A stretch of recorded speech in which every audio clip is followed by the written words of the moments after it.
ప్రజా సంకల్పం ప్రశ్నిస్తుంది. ఎవరిని ప్రశ్నిస్తుందంటే తెలంగాణ అవినీతి శాఖ అధికారులను, ఏసీబీ, యాంటీ కరప్షన్ బ్యూరో. ఎందుకు ప్రశ్నిస్తున్నామంటే తెలంగాణలో అవినీతి రైజింగ్ అని ముఖ్యమంత్రి 2047 అని ముఖ్యమంత్రి గారు ఒక కార్యక్రమం చేపట్టారు. తెలంగాణ రైజింగ్. ప్రజా సంకల్పం ఎన్నోసార్లు చెప్పింది. ముఖ్యమంత్రి గారు తెలంగాణ రైజింగ్ ఇన్ కరప్షన్ అని, వాస్తవాలతో మేము అవినీతి అధికారుల గురించి మేము చెప్తున్నాం.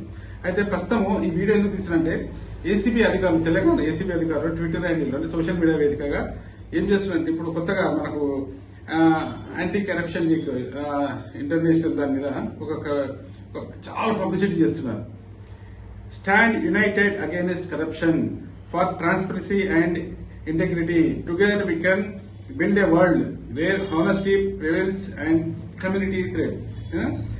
అయ్యా ఏసీబీ అధికారులు లంచం తీసుకునేటోడు అవినీతి పరుడు ఎవరు కొద్దిమందే డైరెక్ట్ తీసుకుంటారు, మిగతా వాళ్ళకు వేరే వేరే మార్గాలు ఉంటాయి. ఒక దగ్గర ఒక అవినీతి ఒక కరప్షన్ జరిగిందని ఎన్నో వార్త కథనాలు ఒక్కసారైనా మీరు వాటి మీద చేశారా? జిహెచ్ఎంసీ, హెచ్ఎండిఏ, ఎంఏయుడి మరియు చుట్టూ హైదరాబాద్ చుట్టూ ఉన్న మున్సిపాలిటీస్, కార్పొరేషన్స్, ఇంకా ఇరిగేషన్, రెవెన్యూ, ఇంకా పోలీస్ డిపార్ట్మెంట్, ఎంత అవినీతి జరుగుతుంది. ఎన్ని వార్త కథనాలు. టైంపాస్ ఎవడు రాయడు వార్తలు, టైంపాస్ కు ఎవడు వార్తలు రాయడు, టైంపాస్ కు మేము వీడియో తీయము. మీరే పబ్లిసిటీ చేస్తున్నారు, పెద్దగా చాలా హంగామా చేస్తున్నారు. Anti corruption bureau, Telangana observing anti corruption week అని. దేనికోసం చేస్తున్నారు మీరు యాంటీ కరప్షన్ వీక్? మమ్మల్ని అంటారు మీరు చెప్పొద్దు, ఎవరైనా అవినీతి అధికారులు ఉంటే మేము మీ పేరు గోప్యంగా ఉంచుతామని. అరే అవినీతి జరిగింది, అవినీతి జరుగుతుంది అని మేము నిత్య వార్తా కథనాలు ఇస్తున్నాము. ట్విట్టర్ చూడండి, మీరు ఛాలెంజ్ చేస్తున్నాము. మీరు ఆఫీస్లో కూర్చొని ఎవడో ఒక్కడో చిన్న చిన్న పట్టుకుంటున్నారు. మీరు చిన్న చిన్న వాళ్ళను లక్షలలో కోట్లలో అవినీతి చేస్తున్నారు. నిత్యము వేల కోట్లలో అవినీతి జరుగుతుంది అన్ని శాఖలలో. ఎన్నో వార్తా కథనాలు వస్తున్నాయి. అయినా కూడా మీరు డైరెక్ట్ ఎవడు తీసుకుంటారండి? డైరెక్ట్ ఎవడో వేరేవాళ్ళు డైరెక్ట్ తీసుకుంటారు. సన్నాసులు చాలా మంది, అవినీతి సన్నాసులు, అవినీతి ప్రభుత్వ అధికారులు, వేదవాళ్ళు అంటున్నాను నేను, వేదవాళ్ళనే మాట్లాడతాం. ఎందుకంటే వాళ్ళు చేసే అవినీతి వల్ల సమాజంలో ఎన్నో ఇబ్బందులు, ప్రజలు ఇబ్బందికి గురవుతున్నారు. రైతుల నుంచి మొదలు పెడితే ప్రతి ఒక్కరు, నిరుద్యోగులు కూడా చివరికి ఈ అవినీతి అధికారుల వల్ల. వాళ్ళు చేసే ఒక చెప్పదిగా నాకు మాటలు మాట్లాడడానికి రావడం లేదు.